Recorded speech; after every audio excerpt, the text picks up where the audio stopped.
కర్మ సిద్ధాంతం గురించి అందరం వినే ఉంటాం. వేదాంతానికి సంబంధించిన అనేక విషయాలను వర్ణించే మాటలకు సంస్కృత బ్రాహ్మణ శబ్దాలని దురదృష్టవశాత్తు ఎక్కువగా ఉపయోగిస్తూ ఉంటారు. శరీర నిర్మాణ వైద్య శాస్త్రాలలో, ఇతర విజ్ఞాన శాస్త్రాలన్నింటిలోనూ కూడా లాటిన్ భాష పదాలనే ఎక్కువగా ఉపయోగిస్తున్నట్లు పువ్వుల రకాల పేర్లు, మొక్కల పేర్లు, శరీరంలో ఓ కండరమో రక్తనాళమో చేసే పనిని వర్ణించే పేర్లు, ఇలాంటి విషయాలన్నింటికీ కూడా లాటిన్ భాషతో కూర్చిన పదాలనే ఉపయోగిస్తుంటారు. ఈ ఆనవాయితీ విజ్ఞాన శాస్త్ర ప్రచారాలలో మొదటి నుంచి ఉంది. తమకు తెలిసిన విజ్ఞానాన్ని డాక్టర్లు తమ దగ్గరే ఉంచుకునే ప్రయత్నాన్ని చేసేవాళ్ళు. అప్పటి డాక్టర్లు నిజంగా ఉపయోగింపదగిన విజ్ఞానం ఉండేది. విధిగా అందరూ లాటిన్ భాషను అధ్యయనం చేయాల్సి వచ్చేది. డాక్టర్లు కాని వాళ్లకు, చదువు రాని వాళ్లకు అర్థం కాకుండా ఉండేలా అప్పటి డాక్టర్లు తమ వైద్య విద్యలో ఎక్కువగా లాటిన్ మాటలనే వాడుతూ ఉండేవాళ్ళు. ఈ ఆచారం ఇప్పటికీ ఇలాగే కొనసాగుతోంది. విజ్ఞాన శాస్త్రంలోని పదాలన్నీ లాటిన్ భాషలోనే ఉండడం వల్ల కొన్ని లాభాలు కూడా ఉన్నాయి. ఏ భాషను మాట్లాడే శాస్త్రజ్ఞుడైనా ప్రపంచంలోని ఏ దేశపు శాస్త్రజ్ఞుడితోనైనా లాటిన్ ఉపయోగించి తన భావాలను స్పష్టంగా అందించగలుగుతాడు. ఓ నావలోనో, ఓ విమానంలోనో రేడియో యంత్రాలను ఉపయోగించేవాళ్ళు మోర్స్ కోడ్ను లేక క్యూ కోడ్ అనే పేరుగల పద్ధతిలోనే తమ సంకేతాలను పంపించడంలోని ఉద్దేశం సరిగ్గా ఇదే. ప్రపంచం మొత్తం మీద ఉన్న అనేక రేడియో అమెచ్యూర్స్ ప్రపంచంలోని అన్ని భాషలను వాడుకోవడం కుదరని పని కాబట్టి అందరికీ అర్థమయ్యే ఇలాంటి కోడ్లను ఉపయోగించి తెలివిగా, స్పష్టంగా అర్థమయ్యేలా సంభాషించగలుగుతున్నారు. గుప్త విజ్ఞాన శాస్త్రాలలో ప్రావీణ్యతను సంపాదించిన వాళ్ళందరికీ సంస్కృతం బాగా తెలిసి ఉంటుంది. కాబట్టి కర్మ అనే మాట వినబడగానే జరిగే ప్రతి పనికి ఉన్న కారణం, పని తరువాత కనిపించే ఫలితం, ఈ రెండింటిని అనుసంధానం చేసే ఓ సిద్ధాంతం స్ఫురణకు వచ్చి తీరుతుంది. కర్మ సిద్ధాంతంలో రహస్యం ఏమీ లేదు, భయపెట్టే విషయం ఏమీ లేదు. ఈ గ్రంథంలో మేము వేదాంతాన్ని వివేకం అనే పునాది మీద నిలబెట్టి చూపించే ప్రయత్నాన్ని చేస్తూ ఉన్నాం. పెద్ద పెద్ద సంస్కృత పదాలను ఉపయోగించాలని అనుకోవడం లేదు. ఎందుకంటే వేదాంతంలో ఏ విషయమూ అర్థం చేసుకోలేనంత కష్టమైనదేదీ కాదు అని మా అభిప్రాయం. కాబట్టి కర్మ సిద్ధాంతం అనే మాటను వేదాంతం నుంచి తొలగించి చూద్దాం. వేదాంతాన్ని మరిచిపోయి దైనందిన న్యాయానికి వద్దాం. మా అర్థం ఏమిటో పరిశీలించండి.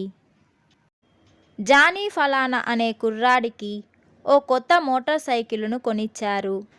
అత్యంత శక్తివంతమైన ఆ బండి మీద కూర్చొని గొప్ప శబ్దాన్ని చేస్తూ ఉంటే జానీకి ఒళ్ళు పులకరిస్తూ ఉంటుంది.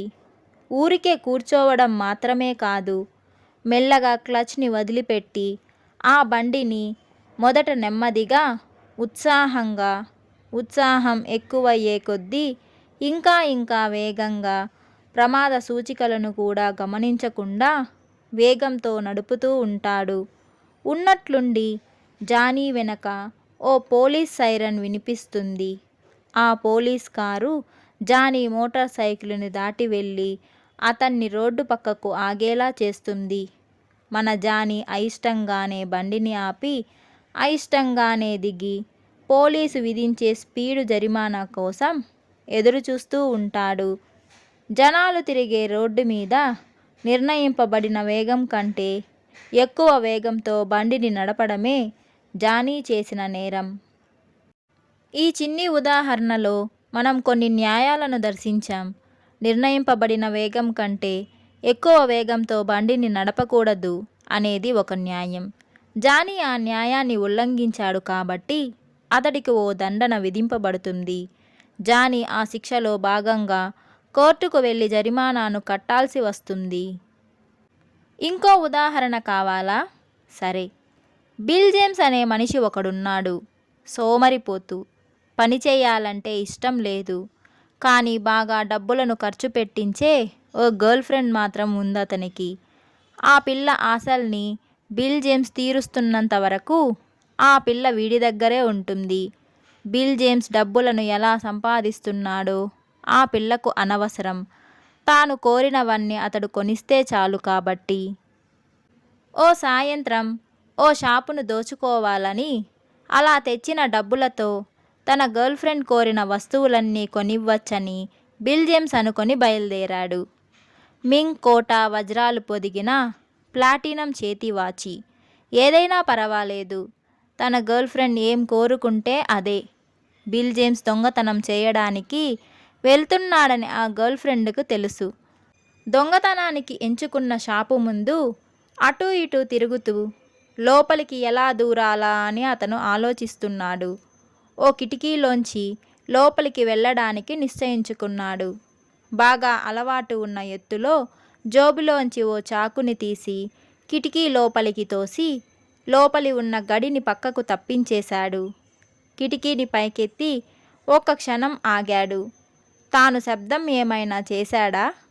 చుట్టుపక్కల ఎవరైనా ఉన్నారా? తృప్తిపడి కిటికీలోకి ఎక్కి షాపులోకి దిగాడు.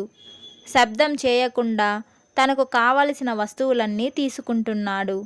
పెట్టెలలోంచి నగలను, ఓ జేబు నిండా రిస్టు వాచీలను నింపుకున్నాడు. క్యాషియర్ పెట్టెలోంచి చాలా నోట్ల కట్టలను తీసుకున్నాడు. అక్కడికి చాలనుకొని మళ్ళీ కిటికీ దగ్గరకు వచ్చి బయటకు తొంగి చూశాడు. బయట ఎవ్వరూ లేరు. బిల్ జేమ్స్ తన బూట్లను ఎత్తి చేత్తో పట్టుకొని ఓ తలుపు వైపు నడిచాడు. కిటికీలోంచి దూరి వెళ్లే కన్నా తలుపులోంచి సులభమని నిశ్చయించుకొని కిటికీలోంచి దూరేటప్పుడు దొంగలించిన కొన్ని వస్తువులు గీసుకొని పాడవచ్చు కూడా. తలుపు తీసి మెల్లగా బయటకు జారుకున్నాడు.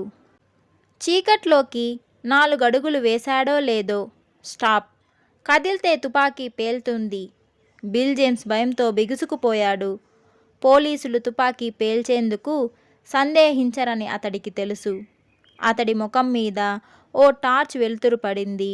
బిల్ జేమ్స్ నెమ్మదిగా చేతులెత్తేశాడు. పోలీసులు 4 చుట్టుమూగారు. బిల్ జేమ్స్ దగ్గర ఆయుధాలేమీ లేవని నిర్ధారణ చేసుకొని అతడు దొంగలించిన వస్తువులన్నింటినీ బయటకు లాగారు. అక్కడ వేచి ఉన్న ఓ పోలీస్ వ్యాన్లోకి బిల్ జేమ్స్ని ఎక్కించారు. కొద్దిసేపట్లోనే బిల్ జేమ్స్ను ఓ సెల్లో దాచేశారు. కొన్ని గంటల తరువాత బిల్ జేమ్స్ గర్ల్ ఫ్రెండ్ను నిద్రలేపారు. ఆడ పోలీసు కనిపించగానే గర్ల్ ఫ్రెండ్ మండిపడింది. పూనకం వచ్చినట్లు గోల చేసింది. అరెస్టా? అవును, దొంగతనానికి బిల్ జేమ్స్ను ప్రేరేపించినందుకు.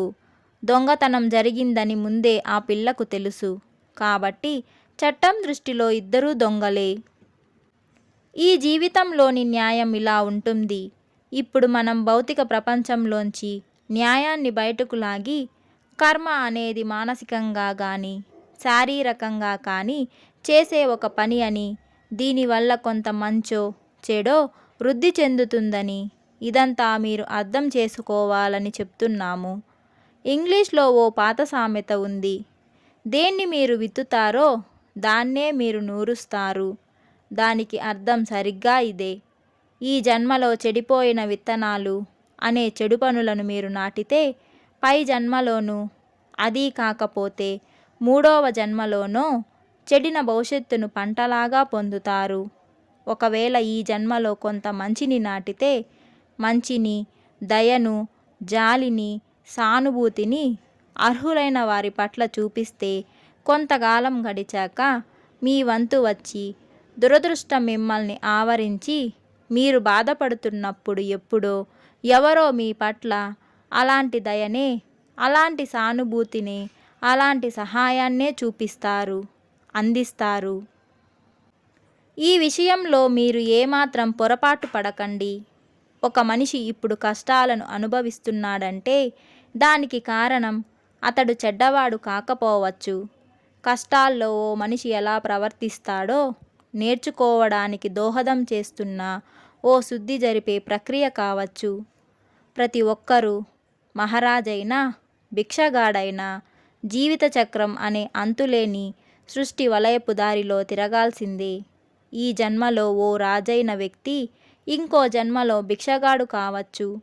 ఊరూరు కాలినడకతో తిరుగుతూ, చిన్న చిన్న పనులు చేస్తూ, పోగొట్టుకుంటూ, సుడిగాలిలో పండుటాకులా కొట్టుకుపోతూ ఉండవచ్చు. కొంతమందికి ఈ కర్మ సిద్ధాంతం వర్తించదు. కాబట్టి అబ్బా, ఎంత భయంకరమైన జీవితం గడిపాడురా, పోయిన జన్మలో వీడు మహా పాపాత్ముడై ఉంటాడు అని మీరు అంటే నిష్ప్రయోజనమే. కొంతమంది మహనీయులు, వీరిని అవతార పురుషులు అని అంటుంటాం, కొన్ని కార్యాలను సాధించడానికి భూమి మీద జన్మనెత్తుతూ ఉంటారు. ఉదాహరణకు, మనుషులు విస్మరించే ధర్మాలను పునరుద్ధరించడానికి విష్ణుమూర్తి అవతారాలను ధరిస్తూ భూమి మీద పుడుతూ ఉంటాడని హిందువులు విశ్వసిస్తూ ఉంటారు. ఈ అవతార పురుషులు తరచుగా దరిద్రంలోనే జన్మిస్తూ మానవులకు జాలి, దయ, సానుభూతి లాంటి ఉత్తమ గుణాలను నేర్పే ప్రయత్నం చేస్తూ ఉంటారు. అవతార పురుషులను దుఃఖం ఏమాత్రం బాధించదని, దుఃఖానికి వీరు అతీతులని అందరూ అనుకునేలా భూమి మీద జీవితాన్ని గడుపుతారు. బాధలు వీరిని బాధించవనే మాట నిజానికి సత్యదూరం. అత్యంత సున్నితమైన మనస్తత్వం ఉన్నవాళ్ళు కాబట్టి దుఃఖాలు వీరినే ఎక్కువగా బాధిస్తాయి. ఓ అవతార పురుషుడి జన్మ బలవంతం మీద జన్మించే జన్మ కాదు. విధిగా ఎత్తాల్సిన జన్మ కాదు. కర్మానుసారం ఎత్తాల్సిన జన్మ కాదు. మూర్తీభవించిన ఆత్మగా స్వేచ్ఛగా జన్మించిన జన్మ అది. కొన్ని పరిస్థితులలో జన్మించాల్సిన అవసరం కూడా ఉండదు. ఇంకొకరి శరీరాన్ని ఈ అవతార పురుషుడు ఆక్రమించగల సమర్థుడై ఉంటాడు. మేము మత విశ్వాసాలనే కాలి మీద, పుండ్ల మీద తొక్కి ఎవర్నీ బాధించదలచడం లేదు. కానీ మళ్ళీ ఒక్కసారి పరిశుద్ధ గ్రంథాన్ని జాగ్రత్తగా పరిశీలిస్తే, రక్షకుడు ఓ మనిషిని జోసెఫ్ మేరీలకు జన్మించిన కాలాంతరంలో జీసస్ పెద్దవాడైన తరువాత నిర్జనారణ్యంలో క్రీస్తు ఆత్మ, రక్షకుడి ఆత్మ క్రిందకు దిగివచ్చి జీసస్ శరీరం నిండా నిండిందని మనం గ్రహించవచ్చు. ఇంకో రకంగా చెప్పాలంటే, వేరొక ఆత్మ వచ్చి తనను ఆహ్వానిస్తున్న జోసెఫ్ మేరీల కుమారుడైన జీసస్ శరీరాన్ని ఆవహించిందని మనం తెలుసుకోవచ్చు. కొంతమంది స్వార్థపరుల వల్ల ఈ భూమి మీద ఎన్నో దురదృష్టకరమైన సంఘటనలు, అంతులేని దరిద్రము ఏర్పడుతున్నాయి అని మేము అనుకోవడం లేదు గనుకే ఈ మాట చెబుతున్నాం. సత్యం ఏమిటంటే, దురదృష్టం వల్ల, దరిద్రం వల్ల ఏం సాధించవచ్చో నేర్పడానికే, తద్వారా మనకు ఎంతో మేలు చేయడానికే వీళ్ళు జన్మిస్తున్నారు.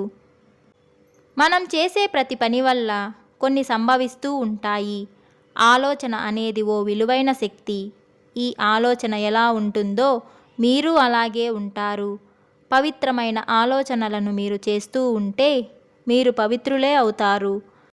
కామం గురించి మీరు ఆలోచిస్తూ ఉంటే మీరు కాముకులే అయిపోయి మలినులవుతారు. అంతేకాకుండా మీరు భూమి మీదకు మళ్ళీ మళ్ళీ తిరిగి వస్తూ ఉండవలసి వస్తుంది.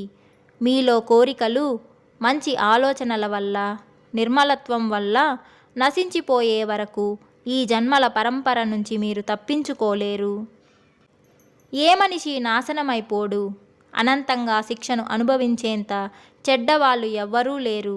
అంతులేని నరకం అనేది మతాధికారులు తమ అనుచరులను తమ వద్దే కట్టిపడేసుకోవడానికి ఉపయోగిస్తున్న ఓ ఉపకరణం మాత్రమే. అనంతమైన కష్టాల నుంచి శాశ్వతమైన నరకం గురించి క్రీస్తు బోధించలేదు. ఓ మనిషి పశ్చాత్తాపపడిన తరువాత, శోధన జరిగిన తరువాత ఆ మనిషి రక్షింపబడుతాడని, ఉద్ధరింపబడే అవకాశం అతనికి మళ్ళీ మళ్ళీ ఇవ్వబడుతుందని క్రీస్తు బోధించాడు. అప్పులు చేస్తూ చేసిన రుణాలను తీర్చుకుంటూ ఉండే పద్ధతిని కర్మ అంటాం. మీరు ఓ దుకాణంలోకి వెళ్ళి కొన్ని వస్తువులను తెచ్చుకుంటే ఈ రుణాన్ని మీరు ద్రవ్యంతోనే తీర్చాల్సి ఉంటుంది. ఈ బాకీ చెల్లుబడి అయ్యేంత వరకు మీరు రుణగ్రస్తులయ్యే ఉంటారు. కొన్ని దేశాల న్యాయం ప్రకారం మీరు అప్పు తీర్చలేకపోతే మిమ్మల్ని అరెస్టు చేసిన తరువాత మాత్రమే దివాలా ఎత్తినట్లు ప్రకటిస్తారు. ప్రతి ఒక్కరూ రుణ విముక్తులు కావాల్సి ఉంటుంది. ఎవరైనా సరే అప్పులు తీర్చాల్సిందే, ఒక్క అవతార పురుషుడు తప్ప. ఈ మహనీయుడికి కర్మ బంధించదు, అవతార పురుషుడికి కర్మ సిద్ధాంతం వర్తించదు. కాబట్టి అవతార పురుషులు కాని వారందరూ ఈ భూమి మీద ఓ మంచి జీవితాన్ని గడిపే ప్రయత్నాన్ని చేసి కేవలం తాత్కాలికమైన ఈ జీవితాన్ని కాస్త తగ్గించుకోవచ్చు. ఇతర గ్రహాలపై ఉత్తమ లోకాలలో జన్మనెత్తి ఇక్కడ కన్నా సంతోషంగా ఉండవచ్చు. మనతో హద్దు మీరిన వాళ్ళని మనం క్షమించాలి. అలాగే ఎవరి దగ్గర మనం హద్దు మీరుతామో వాళ్ళను క్షమాపణ కోరాలి.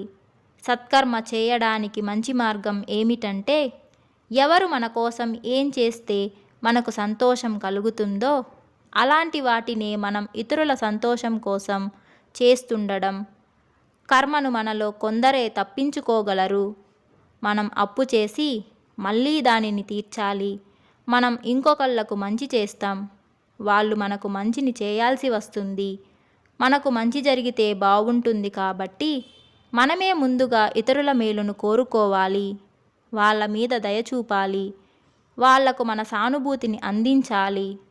వాళ్లకు చేతనైన సహాయం చేస్తుండాలి. మనుషులకు మాత్రమే కాకుండా సమస్త జీవరాశుల మీద కారుణ్యాన్ని మనం కలిగి ఉండాలి. ఓ దేవుడి దృష్టిలో మనుషులంతా ఒక్కటే. అంతకన్నా గొప్ప, దేవుడి దృష్టిలో సమస్త జీవరాశులు ఒక్కటే. కాబట్టి అన్ని జీవరాశుల మేలు కోరాలి. దేవుడు తన లీలలను ఓ రహస్య విధానంతో ప్రదర్శిస్తాడని అంటూ ఉంటారు. దేవుడి పద్ధతిని మనం ప్రశ్నించలేం, కానీ మనకు వచ్చిన సమస్యలను మనమే పరిష్కరించాల్సి వస్తుంది. మన సమస్యలకు సరైన విమోచన మార్గాన్ని ఆలోచించి వాటిని సక్రమంగా పరిష్కరించడం ద్వారా మాత్రమే మనం మన రుణం నుంచి విముక్తులం కాగలం, కర్మబంధం నుంచి తప్పించుకోగలం. కొంతమందితో ఓ రోగిష్టి బంధువు సహజీవనం చేస్తుంటాడు అని అనుకుందాం. కొంతకాలానికి వీళ్లకు ఓర్పు నశిస్తుంది. ఏమిటి పీడ, ఈ దరిద్రాన్ని ఇట్లా అనుభవించకుండా హాయిగా ఈ ముసలాడు చచ్చిపోవచ్చు కదా అని అందరూ అనుకుంటూ ఉంటారు. బహుశా దీనికి మా జవాబు ఏమిటంటే, ఈ ఉదాహరణలో ఉన్న వాళ్ళందరూ ముందుగా నిర్ణయించుకొని ఉన్న పద్ధతిలోనే తమ తమ జీవితాలను గడుపుతూ ఉన్నారని. ఈ రోగిష్టి మనిషిని తిడుతున్న ఈ మనిషి బహుశా అతడిని రక్షిస్తూ ఉండడానికే ఈ భూమి మీదకు వచ్చి ఉండవచ్చు. మనం రోగిష్టి వాళ్ళను బాగా చూసుకోవాలి. వాళ్ళ ఆరోగ్యం పట్ల శ్రద్ధ వహించాలి. వాళ్ళను సరిగ్గా అర్థం చేసుకునే ప్రయత్నం చేయాలి. బహుశా ఇదే మనం మన కర్తవ్యంగా నిర్ణయించుకొని భూమి మీద జన్మించి ఉండవచ్చు. మనలను విసిగిస్తున్న మనిషిని మనం కసురుకొని కేవలం ఓ చేతి కదలికను ప్రదర్శించి దూరంగా తోసేయవచ్చు. కానీ జబ్బుపడ్డ మనుషులు సర్వసాధారణంగా బాగా సున్నితమైన మనస్తత్వాన్ని, స్వభావాన్ని కలిగి ఉంటారు. తమ జబ్బుల వల్ల తాము ఈ దుస్థితిలో ఉన్నామని వాళ్ళంతట వాళ్ళే బాధపడుతూ ఉంటారు. తమ అవసరం ఈ లోకానికి లేదేమోనని వాళ్ళే బాధపడుతూ ఉండవచ్చు. ఆధ్యాత్మ సాధన కోసం వచ్చిన అనేక మహనీయుల శారీరక రుగ్మతను ఒకదాన్ని పట్టుకునే ఈ భూమి మీద నివసించగలుగుతున్నారని ఇదివరకు చెప్పిన మాటలను మేము ఇక్కడ మళ్ళీ మీకు గుర్తు చేస్తున్నాము. ఓ వ్యక్తి మీ సహాయాన్ని అర్థిస్తే మీరు అతడిని కసిరి కొడితే మీకన్నా ఎంతో గొప్ప ఆధ్యాత్మికత ఉన్న ఓ మహానుభావుడికి మీరు తీరని క్షోభను కలిగిస్తూ ఉన్నారని మీరు ఎప్పుడూ గుర్తుంచుకోవాలి. మాకు ఫుట్బాల్ వంటి శ్రమపడి ఆడే ఆటల మీద మక్కువ లేదు, కానీ మిమ్మల్ని ఓ ప్రశ్న అడుగుతున్నాము. అలాంటి ఆటల్లో బాగా పేరు తెచ్చుకున్న ఏ ఆటగాడైనా ఆధ్యాత్మికంగా ఏ కొంతైనా అభివృద్ధిని సాధించిన విషయం మీరు ఎప్పుడైనా విన్నారా? కనీసం ఆధ్యాత్మికం అన్న మాటనైనా తప్పు లేకుండా ఆ గొప్ప క్రీడాకారుడు రాయగలడా? స్థూల శరీరంలో ఏర్పడే ఓ రుగ్మత నిజానికి ఆ వ్యక్తి ఆధ్యాత్మిక అభివృద్ధి కోసం నిర్దేశింపబడిన ఓ రహస్య విద్యగా సాధారణంగా స్వీకరించగలిగిన ప్రకంపనాల వేగం గల తరంగాల కన్నా ఎక్కువ ప్రకంపనాల వేగం ఉన్న తరంగాలను స్వీకరించి గ్రహించగలిగిన సిద్ధిని సాధించడానికి ఉపయోగపడే ఓ సాధన అని మీరు ఏమాత్రం సంశయం లేకుండా గ్రహించాలి. కాబట్టి రోగుల మీద కాస్త సానుభూతిని మీరు చూపించాలి, సరేనా? ఓ రోగిష్టిని మీరు ఎప్పుడూ కసురుకోకండి. అతడి ముందు మీ ఓర్పుని ఎప్పుడూ పోగొట్టుకోకండి. మీకు అర్థం కాని ఎన్నో సమస్యలను ఆ రోగి సహిస్తూ ఉన్నాడని ఎప్పుడూ మరువకండి. ఇలా మీరు ప్రవర్తించాలని చెప్పే మాటలలో మీ స్వార్థానికి ఉపయోగపడే ఓ అంశం ఉంది. ఆ రోగిష్టి మనిషి ఆధ్యాత్మికంగా మీకన్నా ఎన్నో రెట్లు ఉన్నతిని పొంది ఉండవచ్చు. అలాంటి మహనీయుడికి మీరు చేసే సహాయం మీకే సహాయకారి కావచ్చు. ఇప్పటి వరకు మీరు లోబ్సాంగ్ రంపా రచించిన మరణం లేని మీరు అనే పుస్తకంలో నుంచి 24వ అధ్యాయం కర్మ సిద్ధాంతం గురించి విన్నారు. ఈ వీడియో మీకు నచ్చినట్లయితే తప్పకుండా లైక్ చేయండి. అలాగే మీరు నా ఛానల్ని ఇంకా సబ్స్క్రైబ్ చేసుకోకపోతే వెంటనే సబ్స్క్రైబ్ చేసుకోండి. నా ప్రీవియస్ వీడియోస్ మీరు మిస్ అయినట్లయితే తప్పకుండా చూడండి, చాలా ఇంట్రెస్టింగ్గా ఉంటాయి. మీ ఎక్స్పీరియన్సెస్ని కమెంట్ సెక్షన్లో మాతో షేర్ చేసుకోండి. అలాగే మీరు ఈ వీడియోస్ పెట్టుకొని మెడిటేషన్ ప్రాక్టీస్ చేసినట్లయితే మీకు ధ్యానం చాలా చక్కగా కుదురుతుంది. మంచి ఎక్స్పీరియన్సెస్ అనేటివి మీకు వస్తాయి. సో నెక్స్ట్ వీడియోతో మళ్ళీ మీ ముందుకు వస్తాను. అంతవరకు take care and bye bye.